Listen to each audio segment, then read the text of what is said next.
au Seigneur, bienvenue dans notre émission Le Réveil Chrétien. Nous revenons vers vous ce soir avec un nouveau numéro de notre émission sous le thème « Les faux serviteurs de Dieu dont les médias parlent, existent-ils vraiment ?» Notre invité n'est plus à présenter. La plupart de ceux qui sont fidèles à notre émission le connaissent très bien, le pasteur James Herman Banga. Alors pasteur, les enfants de Dieu se posent des questions. Les médias parlent des faux serviteurs de Dieu. Nous voulons savoir, est-ce que ces faux serviteurs de Dieu, ils existent réellement? Permettez que je lève le bouton parce je vous en prie, pasteur. Cette histoire-là, ça prend tellement de l'ampleur que des fois ça craint un peu. Mais s'il faut répondre à votre question d'abord, je ne vais pas d'abord m'atteler sur la Bible. Déjà, lorsque vous avez soulevé un point, les faux serviteurs de Dieu. Alors, si le mot faux existe, il est tiré du mot vrai. Je ne sais pas qui fait quoi, mais au moins, vous avez soulevé un point, vous avez parlé de serviteurs de Dieu. Oui. Je dis bien serviteur de Dieu. Oui. Alors, celui qui est serviteur de Dieu, il est choisi et appelé par Dieu. Je ne pense pas qu'un serviteur de Dieu peut être faux. Voilà. C'est vrai que c'est surprenant, mais... D'accord. Un serviteur de Dieu ne peut pas être un faux parce qu'il est appelé de Dieu.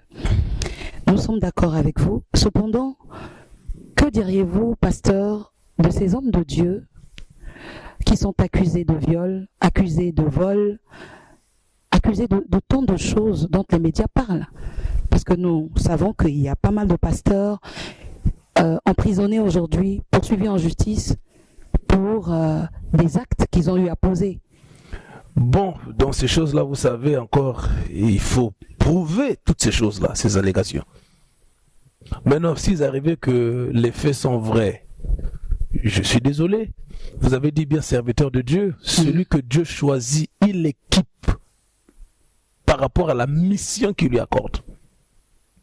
C'est vrai, en passant, il y a beaucoup d'histoires que nous avons appris et que nous avons connues, mais celui qui est serviteur de Dieu, permettez que je m'adresse au public qui nous suit. Un serviteur de Dieu, il a la grâce de Dieu. Cette onction, ce n'est pas seulement pour guérir les malades, mais pour se préserver de tout ce qui peut le faire chuter. Maintenant, si quelqu'un arrivait à chuter ou à faire faillite, alors ça c'est tout un autre point et un autre débat. Mais dire qu'il y a un faux serviteur de Dieu, je ne pense pas. Peut-être les gens peuvent faillir et le devenir. Oui, par rapport à certaines pratiques et tout, des fois qui sont contraires aux Écritures. Les gens peuvent faillir et le devenir. Donc on comprend par là qu'un homme appelé de Dieu, choisi de Dieu, doté des capacités venant de l'Esprit Saint, peut aussi faillir et devenir un faux serviteur de Dieu. Mais comment? Puisque la force de Dieu, c'est sa parole. Je vais parler d'un homme, par exemple, l'apôtre Paul. Oui. Alors, il a passé toute sa vie persécuteur de l'Église. Quand Dieu l'appelle, la première chose, d'abord Dieu aveugle son intelligence parce qu'il n'en avait pas besoin pour l'instant. Il lui dit, va, on te dira ce que tu dois faire. C'est ça la fondation. Et aujourd'hui, pour tous ceux qui sont appelés, lorsque tu vas, il nous renvoie aux Écritures. Parce que chaque appelé de Dieu, il est appelé pour une mission précise. Donc, à l'intérieur de cette mission, il y a 4 questions qui sont fondamentales. La première question qu'il faut savoir, il y a le quoi. Dieu t'appelle pourquoi? Et lorsqu'on dit appeler, ce n'est pas seulement à la pastorale. Il y a des gens qui sont appelés à l'intercession. D'accord. Si vous voyez aujourd'hui les gens échouent, le pasteur a fait ceci, est-ce qu'il était appelé à la pastorale? Je prends un exemple. Quelqu'un est appelé à l'intercession. Il n'est pas pasteur. D'accord. Son travail, c'est de prier. Même s'il a des responsabilités à l'église, il doit rester dans la prière. Maintenant, chemin faisant, il se retrouve prédicateur parce que des fois, son pasteur lui laisse le temps de prêcher. Par rapport à son rôle d'intercesseur, il peut communiquer parce qu'il entend Dieu. S'il pense qu'il a aussi la grâce d'être pasteur, alors là, c'est là où il y a des déviations que nous voyons aujourd'hui. Ça, c'est la première question. La deuxième question, quand on dit le quoi, la deuxième question qui sort de la première question, c'est Ça veut dire, la mission que Dieu te donne, où est-ce qu'il faut l'accomplir? Là, je parle de la situation ou la localisation géographique. Je vais prendre un exemple. D'abord, je crois que c'est mieux pour ne pas trop abuser. Lorsque Dieu m'a demandé de me retirer ou bien de commencer son œuvre, j'étais à Brazzaville. D'accord. Et il fallait demander la localisation. J'avais toutes les conditions pour travailler et percer à Brazzaville. D'accord. J'avais mon entourage, papa, voilà, ceci et tout. Mais Dieu m'a dit, c'est pas ici. Moi-même, je serais resté à Brazzaville. Mais Dieu m'a dit, va à Pointe-Noire. Donc, je suis venu à Pointe-Noire. Donc, rester à Brazzaville, ça serait autre chose. Dieu ne serait pas avec moi là-bas. Donc, le pire pourrait arriver. Pas parce que Dieu a failli, parce que je ne suis pas au bon endroit. Vous voyez un peu comment j'essaie d'expliquer la chose. Oui. Alors, la quatrième question qui est aussi, on a la troisième question, c'est le comment. Lorsque Dieu appelle quelqu'un, il lui dit ce qu'il faut faire, il doit lui dire comment il doit le faire. Osée chapitre 4, le verset 6 dit, mon peuple périt parce qu'il n'a pas de connaissance. Dans le peuple là, il y a le pasteur parce que c'est d'abord un frère en Christ. Le docteur, le prophète, c'est d'abord des frères. C'est ici, dans notre sous-région, surtout la zone francophone, que les gens abusent de ces titres-là. Tu es pasteur, si on t'appelle frère, on t'a humilié. Nous sommes frères d'abord.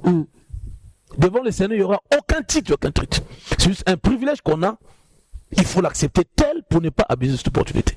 D'accord. Et la quatrième question, c'est la question du moment. D'accord. Moment. Quand? Est-ce maintenant? Ou dans 2 ans? Ou dans 2 jours? Ou dans 1 mois? Donc, pour répondre à la question que vous avez posée, pour savoir les vrais et les faux, j'ai dit un jour, lors d'une conférence des ministres de Dieu, on a posé une question qui était un peu similaire à la question qui est posée aujourd'hui. J'ai pesé mes mots. Ce n'est pas tous ceux qui sont en train de faillir qui sont de faux serviteurs de Dieu, non. Certains sont allés avant leur temps, puisque quand tu vas en avance, Dieu n'est pas avec toi. Si Dieu t'a dit, c'est dans 2 ans, tu vas souffrir pendant 2 ans. Et les gens sont morts pour ça. Et lorsqu'un pasteur meurt parce qu'il est allé avant, qu'est-ce que les gens disent? Les païens vont dire que ce n'est pas un homme de Dieu, alors qu'il était dans le vrai. Donc, dire qu'il y a des faux hommes de Dieu, moi je n'ai jamais cru en ça. Des fois, ce sont ces astuces qui se passent des fois inaperçues. Et jusqu'aujourd'hui, ça se répète encore. Voilà un peu... Merci pasteur, merci beaucoup pasteur pour ces éclaircissements. Alors bien aimé dans le Seigneur, retenez que le pasteur vient de dire que le serviteur de Dieu n'est pas forcément celui qui est appelé à diriger une église, à être pasteur. Tous ceux qui sont appelés enfants de Dieu ne sont donc pas forcément des pasteurs. Il y a des intercesseurs, il y a des évangélistes qui sont également des serviteurs de Dieu. Et le pasteur nous a dit qu'il faut répondre à 4 questions lorsqu'on est appelé de Dieu. La première, c'est de savoir à quoi on est appelé. La seconde, où on doit faire sa mission. Et la troisième question, c'est de savoir comment faire cette mission. Et la quatrième, le pasteur nous a dit, connaître le moment, le quand, le faire.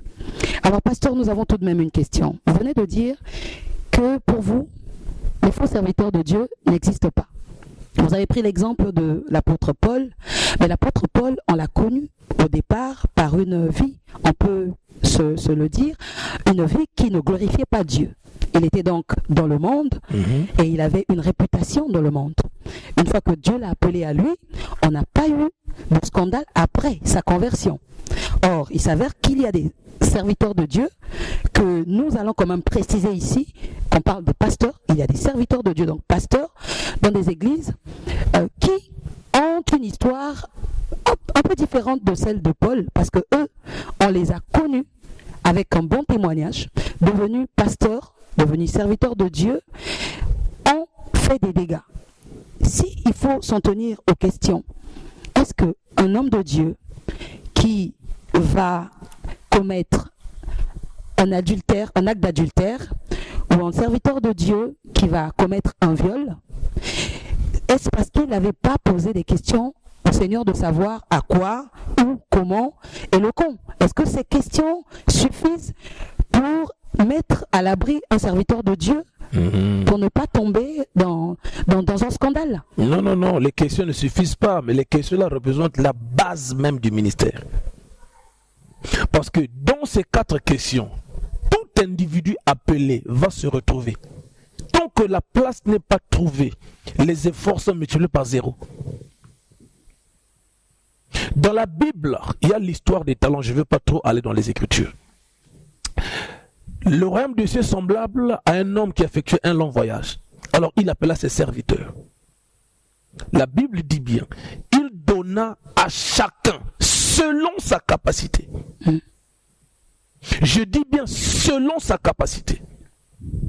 La Bible va plus loin, il dit, alors il a donné 5 talents. Selon sa capacité, parce qu'il était capable de gérer 5 talents. Ces talents peuvent être la grâce d'écrire, la grâce d'intercéder, la grâce de prophétiser, la grâce de tout. Il en a reçu la grâce, parce que la capacité. L'autre, il a reçu 2 selon sa capacité. Alors il a reçu 1 selon sa capacité. Le comble, c'est quoi? Ce qui se passe, c'est que celui qui a reçu 1, s'il essaie d'endosser les 5 autres, ça va le briser. Sauf s'il élargit sa capacité, là il pourrait continuer les 5 là. C'est là le comble et les malheurs, les crises dans le corps de Christ aujourd'hui. C'est pas que vous êtes faux, si vous me suivez. Si vous avez failli quelque part, il se pourrait, je ne suis pas prophète, il se pourrait qu'il y ait une faille quelque part. C'est cette faille qui fait qu'on vous traite de tout. Donc, je ne suis pas de ceux-là. Non. Moi, je crois lorsque Dieu appelle quelqu'un. Romains chapitre 8. Permettez que je lise les Écritures. Je vous en prie, pasteur. Voilà. Romains chapitre 8. Permettez que je lise. Pour ceux qui nous suivent, Romains chapitre 8, le verset 28. C'est des Écritures qui sont quand même assez populaires. Je vais lire au nom du Seigneur. Romains chapitre 8, le verset 28. Nous savons du reste que toute chose concourt au bien de ceux qui aiment Dieu, de ceux qui sont appelés selon ce dessein. Dessein, c'est quoi? C'est la décision que Dieu a prise avant notre existence. En fait, avant que le monde ne soit créé, Dieu avait déjà pris certains arrêtés. Donc, lorsqu'il décide de créer l'homme, de créer la terre, c'était pour accomplir sa volonté primitive. D'accord. Et il dit ici, toute chose concourt au bien de ceux qui aiment Dieu. Prédicateurs, enseignants, docteurs, si vous aimez Dieu, toute chose, que ce soit un malheur, ça va concourir en votre faveur. La clé, c'est l'amour. L'amour, on ne le tue pas. Vous pouvez aller en prison. Si l'amour est là, Dieu finira par vous justifier. L'amour pour Dieu. Oui, pour Dieu. D'accord. Pour Dieu et pour son prochain. D'accord. Voilà. Sinon qu'il y a des histoires qui arrivent. Voilà pourquoi vous avez soulevé un point, les patients en prison et tout. Il y a des gens qui sont opposés pour ce qu'ils n'ont jamais fait. Oui, c'est vrai. Qu'en prison, il peut se trouver des personnes qui n'ont rien fait. Je ne cite le nom de personne. Merci, pasteur, nous comprenons que nous ne sommes pas sur l'émission pour citer le nom de personnes emprisonnées pour des raisons quelconques. Mais nous voulons marquer juste une pause pour préciser à nos auditeurs, à ceux qui nous suivent, que n'oubliez pas de liker, n'oubliez pas, si l'émission vous intéresse, en tout cas likez et partagez aux bien-aimés, parce que nous croyons que ces questions, vous n'êtes peut-être pas l'auteur de la question, ce n'est peut-être pas vous qui l'avez posée, mais c'est une question qui quand même taraude dans les esprits des enfants de Dieu, avec tout ce que nous voyons, nous entendons en ces temps, les pasteurs qui volent, les pasteurs qui violent. C'est vraiment une question très importante et il est bien que nous soyons éclairés à la lumière de la parole de Dieu, comme nous le faisons maintenant avec le pasteur. Donc likez et partagez vraiment à vos bien-aimés. Pasteur, nous voulons tout de même savoir. Nous comprenons que votre point de vue est qu'il n'existe pas de faux serviteurs de Dieu. Non. Ça n'existe pas. Ils sont appelés... Sauf les infiltrés. Ah. Ils sont là parmi nous, mais ils ne sont pas des nôtres. Ils sont dans l'église, mais ils ne sont pas... Oui, c'est écrit. Job chapitre 1, le verset 6. Permettez qu'on lise pour ceux qui nous suivent, parce que le chrétien, au temps de la fin, il est tellement... nous sommes devenus assez particuliers. Pasteur, ça vient d'où? Job chapitre 1, le verset 6. Regardez, l'église, c'est comme un hôpital. Job chapitre 1, le verset 6. Je vais lire pour nos bien-aimés. Vous avez votre Bible, vous pouvez vérifier. Alors, les fils de Dieu vinrent un jour se présenter devant l'Éternel. Satan aussi est venu au milieu d'eux. L'église souffre, c'est parce que les gens comprennent mal l'église.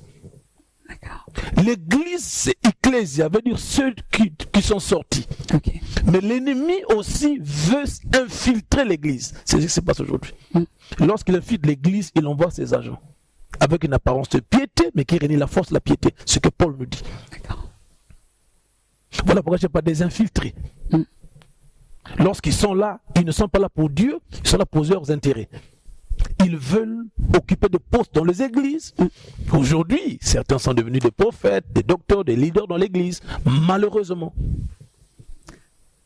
D'accord. Donc, ceux qui aiment occuper des grandes places dans les églises, qui se sont fait passer pour des prophètes. Donc, en réalité, pasteur, est-ce que vous pouvez nous dire que ce sont des infiltrés? Ce sont en réalité des personnes qui ne sont pas des serviteurs de Dieu. Oh oui, oui, la plupart, hein. C'est pas tout le monde, certaines personnes sont sous l'influence. Je prends un exemple. Il y a des gens qui aiment diriger dans sa vie, il est responsable quelque part. Donc, même au niveau de la famille, il est influencé par son rang de la société. Il veut s'imposer. Des fois, ce n'est pas dans le mauvais sens. Mais si ce n'est pas contrôlé à ce moment-là, qu'est-ce qui se passe? L'ennemi contrôle la personne sans qu'elle se rende compte. Alors, les actes posés ne viendraient pas de la personne, mais de l'esprit qui le contrôle. Et lorsqu'il y a un dégât, un scandale, tout retombe sur la personne. Voilà pourquoi chaque personne doit être conscient de ses points faibles et des points forts. Voilà pourquoi j'ai parlé de l'histoire des dons. D'accord. Est-ce que Dieu vous a appelé à occuper ce poste-là? Je parle, par exemple, du ministère, la prédication. Éphésiens chapitre 4 nous dit, certains sont appelés comme prophètes, certains comme docteurs, certains comme pasteurs, évangélistes. Je crois en avoir parlé, je crois que dans l'une de mes émissions. Alors, le prophète, il est appelé pour une mission.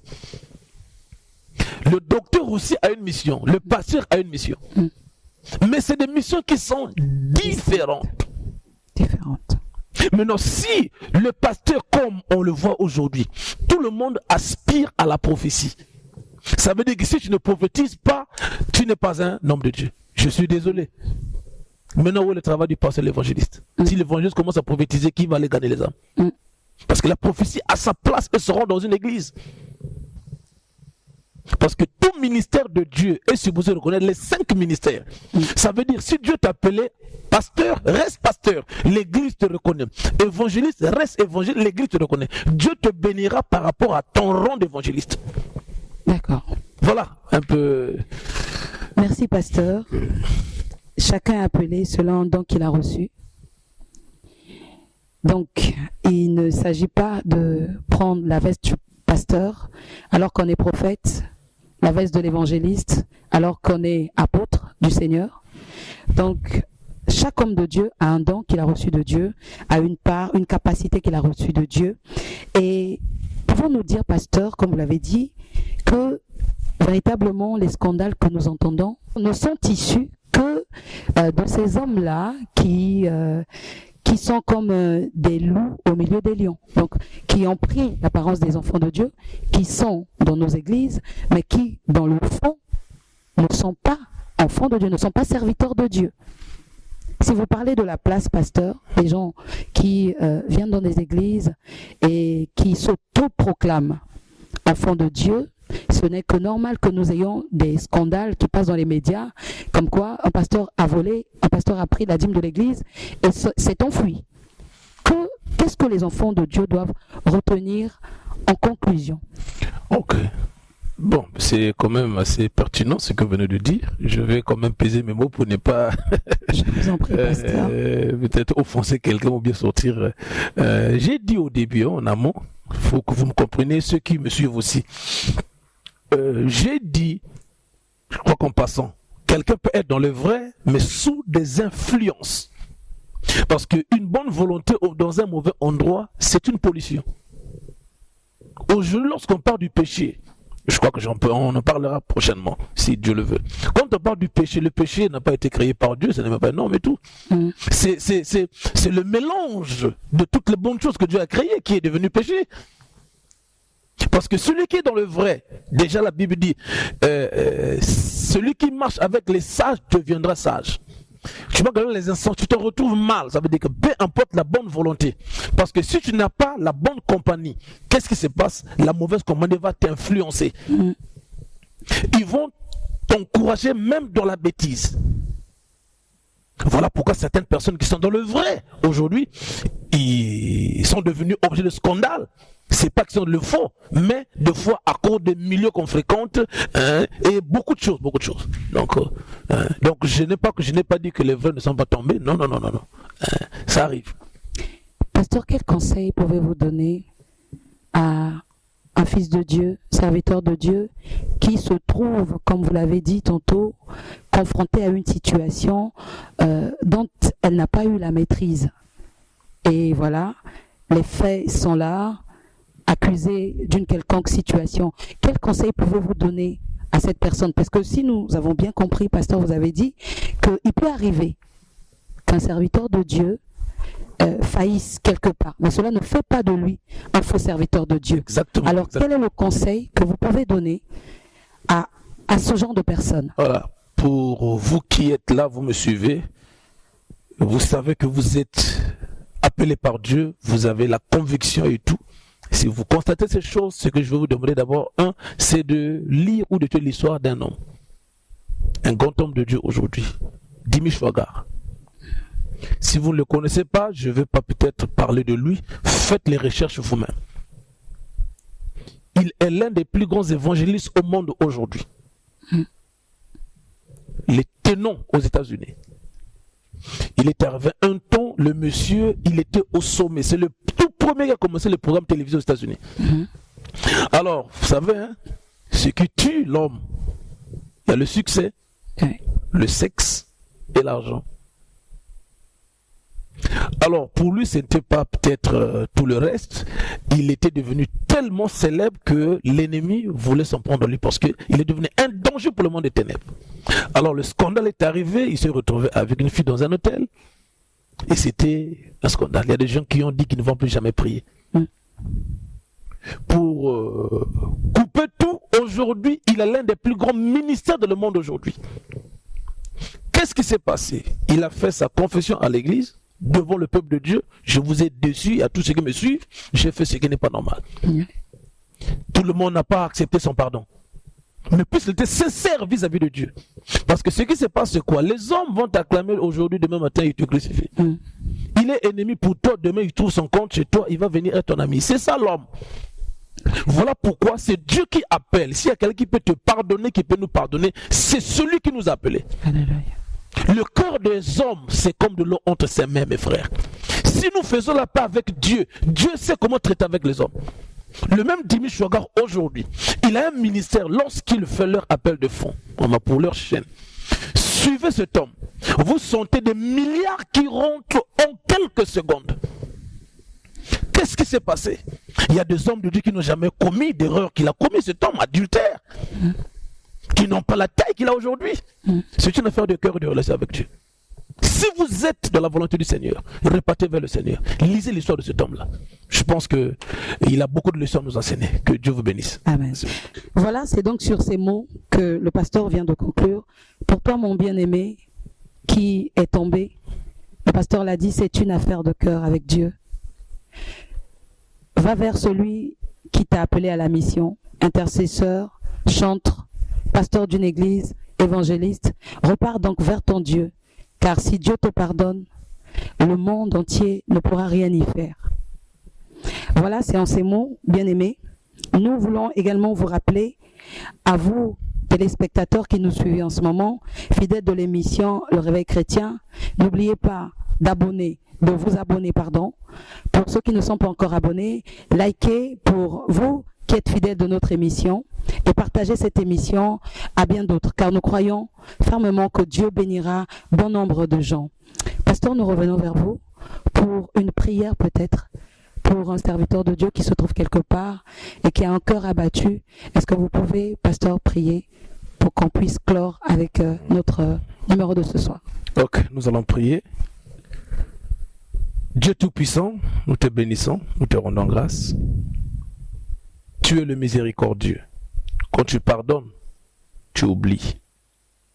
Seigneur, nous voulons recommander tous nos bien-aimés qui nous suivent à travers cette chaîne, partout dans le monde entier. Il n'y a pas de distance avec toi parce que tu es à chaque instant. Je voulais dire, tu es partout au même moment. Seigneur, merci de tendre ta main vers ces bien-aimés, vers ces hommes que tu as appelés. Seigneur, ceux que tu as appelés, Seigneur, fortifie et que toute la gloire te soit donnée. Seigneur, merci que tu ouvres une nouvelle page pour chacun d'eux. Et à tous ceux qui nous suivent, qui ont besoin de l'aide de Dieu, Seigneur, accorde-leur selon le désir de leur cœur, selon ta capacité. Nous bénissons ton nom aujourd'hui. Nous te déclarons, Seigneur de gloire, honoré, Seigneur de gloire, parce que nous le sommes. Nous te redonnons toute la gloire. C'est au nom de Jésus, nous avons prié. Nous disons Amen. Amen. Voilà, merci encore à vous. Merci de nous avoir suivis, fidèles téléspectateurs. Abonnez-vous pour ceux qui ne le sont pas encore. Likez et partagez l'émission. Bye bye et au prochain numéro. Au revoir.